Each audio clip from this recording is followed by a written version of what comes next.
Et coucou, shalom, voici la lecture du jour. C'est dans Luc chapitre 5, verset 29 jusqu'au chapitre 6, verset 11. Et le thème c'est le vin nouveau exige une nouvelle outre et suivre Yahusha exige une nouvelle manière d'obéir à Elohim.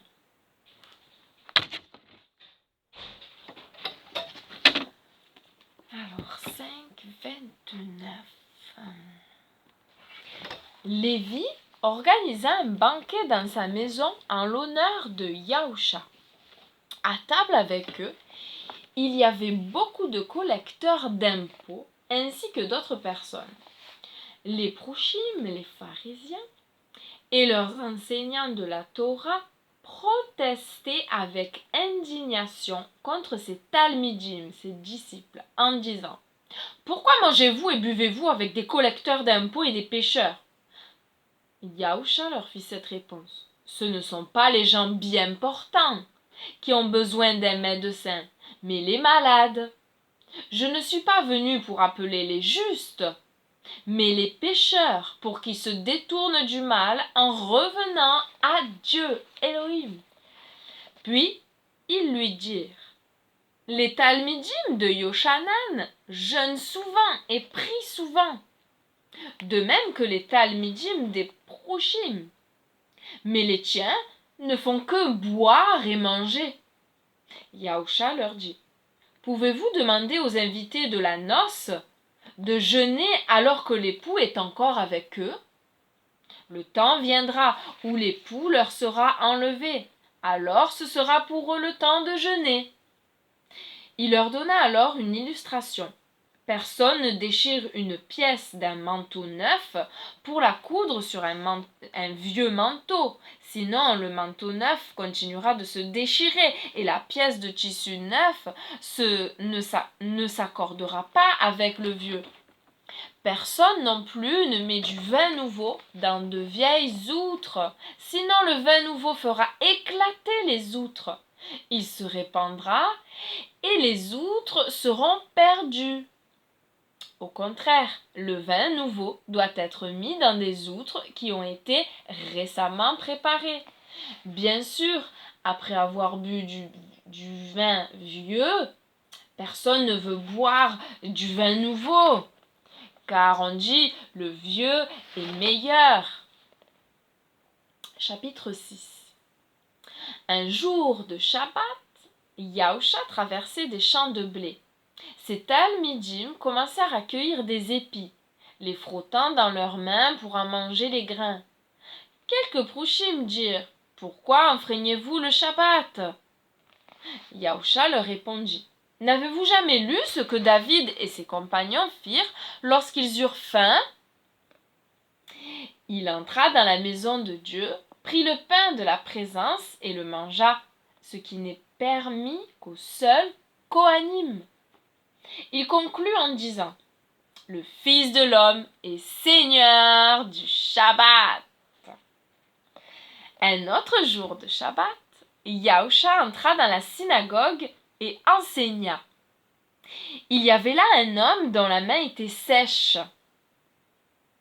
Les enseignants de la Torah et les prochim observaient avec beaucoup d'attention ce que faisait Yahusha pour voir s'il allait guérir le jour du Shabbat.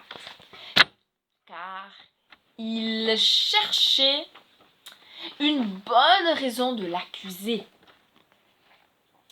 Mais il savait ce qu'il pensait. Il dit alors à l'homme qui avait la main sèche: monte ici et tiens-toi là que l'on puisse te voir. Il se leva et se tint là. Puis Yahusha leur dit: je vous le demande, qu'est-il permis de faire le jour du Shabbat? Faire le bien ou faire le mal? Sauver une vie ou en détruire une? Puis, après les avoir tous regardés, il étendit sa main. Non. Puis, après les avoir tous regardés, il dit à l'homme: étends ta main. Il étendit sa main et celle-ci fut restaurée comme l'autre. Ils furent remplis de fureur et commencèrent à discuter entre eux sur ce qu'ils pourraient bien faire à Yahusha. Un cœur mauvais, c'est bien le signe, ça, parce qu'au lieu de se réjouir que la main est devenue saine comme l'autre, non, ils ne se réjouirent pas. Ils furent remplis de fureur et commencèrent à discuter entre eux sur ce qu'ils pourraient bien faire à Yahusha. Incroyable méthode. Et la question de méditation pour ce passage, cette lecture, c'est: est-ce que je mets l'accent sur une obéissance extérieure à un code de justice ou sur une obéissance intérieure à la loi d'amour de Yahusha, qu'on appelle Jésus? Alors, méditons sur cela. Est-ce que je mets l'accent sur une obéissance extérieure à un code de justice ou sur une obéissance intérieure à la loi d'amour de Yahusha? Merci Père de te révéler davantage à nous, de nous faire réaliser qui nous sommes, comment nous nous comportons, comment nous obéissons, de quelle manière, Seigneur. Voilà, est-ce que c'est ton amour qui nous instruit et nous dirige dans nos actes, ou est-ce qu'il y a une apparence extérieure? Seigneur, que chacun puisse s'examiner devant toi et se remettre en question. Je veux te suivre avec amour. Je veux faire ta volonté. Je veux, Seigneur, que ma vie démontre ce qui sort de ma bouche et de mon cœur. Que je ne sois pas trouvée menteuse devant toi ou les hommes. Que je sois trouvée en tout temps vraie, marchant dans la vérité que tu es. Merci Seigneur. Merci de faire cela pour chacun de nous. Tous les cœurs sincères qui vont prier avec moi. Amen. Merci Père. Soyez bénis. Encore une fois, Shabbat Shalom et bonne nuit Shavuot Tov. Bonne nuit, bref.